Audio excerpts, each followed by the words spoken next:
Hey everyone, welcome to Princess of Gay. I'm your host Connie, and today we are back with the Ghost and Molly McGee.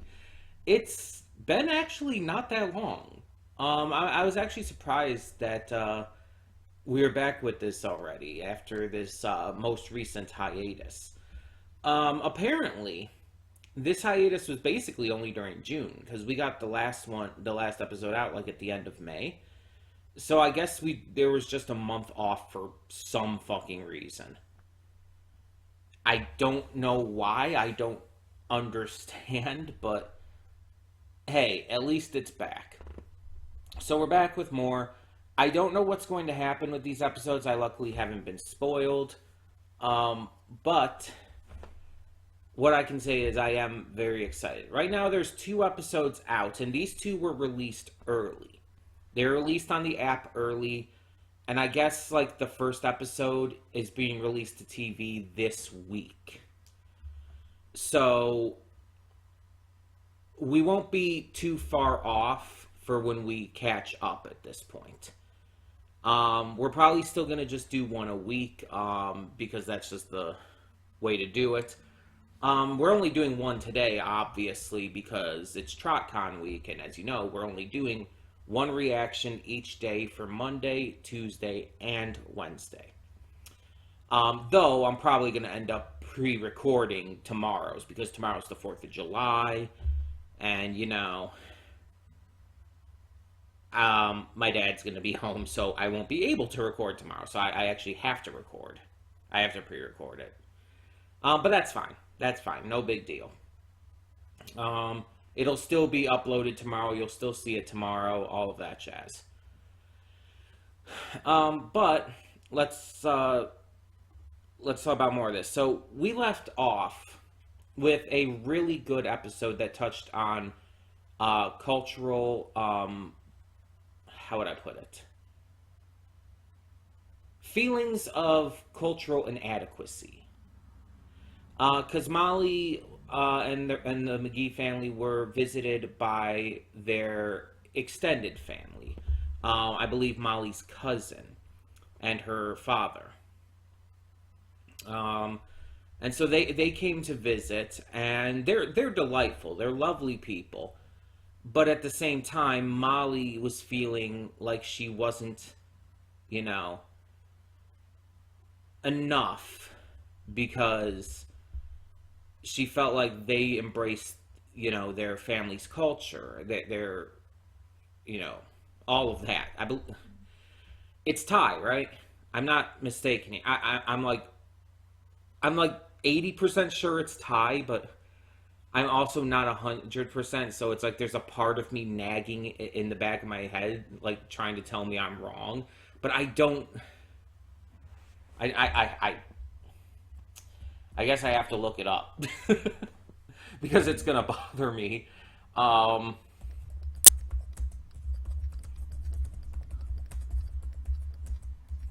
It's not that hard to look up.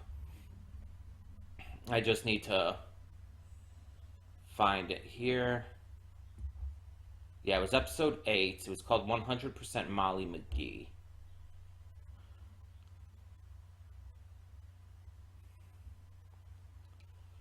Okay. Yes, Thai. Thai.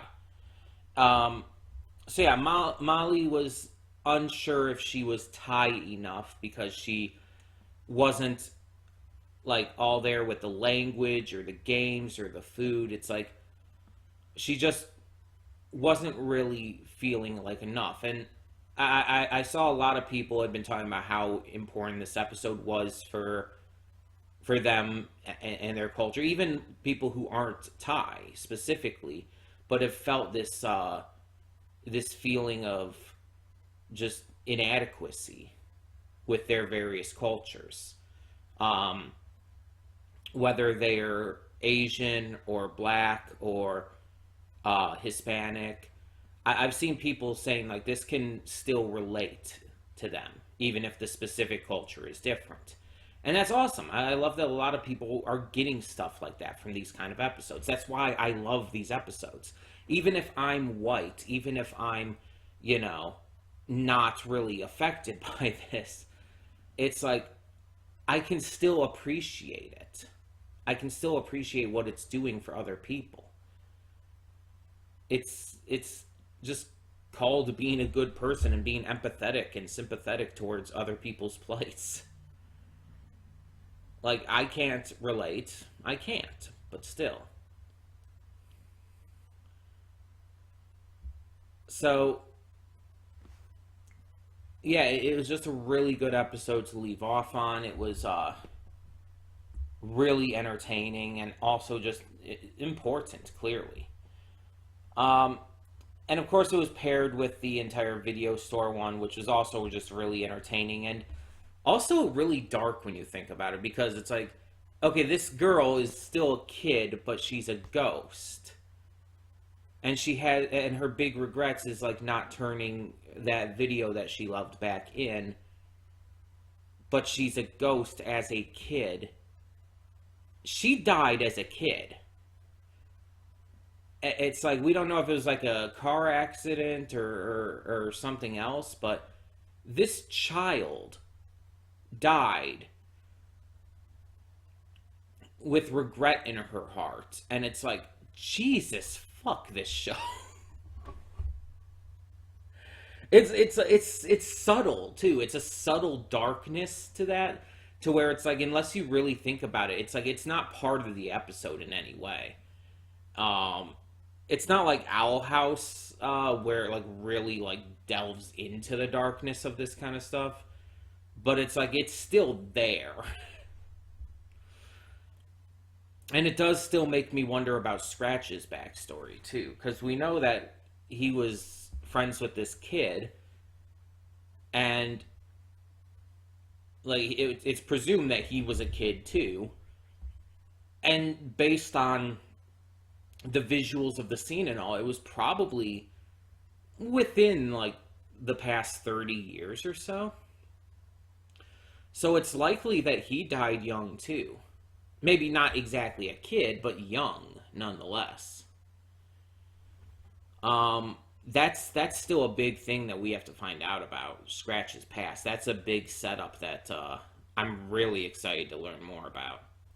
Like, I'm just so much more excited for that than anything with Ollie's family, if I'm being honest. And I don't even dislike Ollie's family. It's just, it's not the strongest plot point.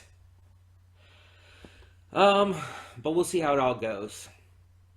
Obviously, I hope for more Andrea in these episodes, more Libby, just more of the town as always, because I love seeing just the interactions with the people in the town who we've come to know and everything. It's just, there's a lot that I would love to see. And there was setup last time as well, I believe. There was some setup with Andrea's family. Like, wasn't there like a rival store or something that was introduced at the end of one of the last episodes? Not the last one, obviously, but I think it was maybe the one right before that. Because there was an Andrea episode, and like at the very end, it like hinted that there was going to be a like a rival company coming in. Now maybe it was episode 5, because episode 5, according to this, was the Davenports on Demand. Maybe it was that one, because that's when Andrea was doing the app. But once she found out it threatened small businesses, agreed to help shut it down and all. Maybe it was that one. I'm not sure.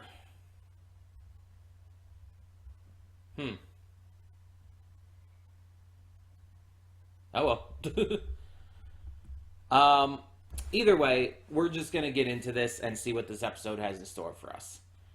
So, when the screen fades to black, pause this redirect and go to the description below. Follow the link to the reaction, and after you watch it, come back here to the redirect and resume play. Excuse me. Because after it fades to black and then fades back in, everything from that point forward will be my afterthoughts and will contain spoilers to the episode. So, that being said, thank you so much for tuning in, and I'll see you at the reaction. And we are back, and we'll begin with spoilers in 3, 2, 1, now. So, this episode segments were both pretty good. One of them was very clearly better than the other, though. But let's go in order, I guess. All Shark No Bite was just good. It was good, but the problem is it felt completely pointless. Like, I don't think it is, because I think the entire fact that Scratch can, like, conjure ghosts and stuff at will using his chairman powers, that's gotta be important. That's gotta be important somehow. So, there's that, but the rest of the episode felt very. Just. Not. Pointless is the wrong word. It felt like there was not much to it. It felt like just you could skip it and not miss anything. Again, the only thing that could be important, and we don't even know if it's going to, is the fact that Scratch can conjure shit like that. But other than that, like I said, you could skip the episode and not miss anything. There's not really anything special about it. There's nothing that really stands out. Like, the song is good, I guess, with the sea shanty style and all. Um, there's some fun jokes and ideas, but it's overall just very bland comparatively, especially when you compare it to the second segment in this episode. Nindependence is super interesting and exciting, has a really good lesson and idea to it, and is just super entertaining. The song is better, the character work is better, it's just better in every way. Um, Nin is just a great, fun, likable character, and the idea that she's now going to be staying in Brighton and staying at the old folks' home is great. That gives us more opportunities to see these characters we've already grown to like and care about, and see them interact with Nin, see some more dynamics grow there. We also get just a great lesson with this about the dangers of over protection. It's like there's nothing wrong with wanting to protect your loved ones. There's nothing wrong with wanting to keep them safe and wanting them to be, you know, avoiding danger. Um, the hell? Did someone just shoot off a firework at 1:27 p.m.? Like, what the hell? I don't know.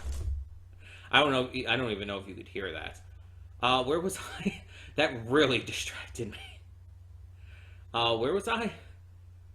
Um, but yeah, it's like it's understandable to want to keep a loved one safe, but when you go a little too far, it's like you are taking away their independence. And if they truly value that, that's not a great thing to do. It's like it's not even just taking away independence either. It's also just, smothering them. Like, a lot of people don't like to be smothered like that. They don't want to be, like, given attention to the point that it detriments their enjoyment of life. Like, it makes a point in this episode of showing that Nin does need a little assistance, that she's not perfectly capable of being entirely independent anymore. Her dizzy spells and all can cause injury. But at the same time, the amount of smothering and everything that her family was giving her was not helping either. It was hurting her quality of life. So the idea of finding a happy medium there is a great idea. Having her staying at the senior living center, which gives her certain amounts of freedom and everything while keeping her safe and all, is a great idea. And it's like, Nin understood completely that the reason they were doing all that was because they loved her. She understood that. She pretty much made that clear at the end. But she does need to have a certain level of independence that she wasn't getting there. So it's a good message. It's a good message. It's a really entertaining, fun episode. Nin getting into shenanigans while avoiding them during the song was pretty great. And again, I love the idea that she's going to be able to now form different connections and have different interactions with other characters within Brighton that we haven't seen her interact with before. Because really, I think the only people we've ever seen Grandma Nin interact with has been the family, unless I'm mistaken. She's only interacted with the family before, so there's a lot of potential here with all the characters at the senior living center and beyond in Brighton. But yeah, I really enjoyed that. I thought that was a really great episode overall. It was a good way to bring things back in. It wasn't like the best episode ever, but it brought us back in after this month of a hiatus and allowed us to just like get reinvested in the series. So we're probably going to get into more exciting stuff as we go along. But for the time being, tell me in the comments below, what did you think of this episode of Ghost of Milo McGee? Let me know down below. And for now, I'm Connie, and I'm signing off. See y'all next time.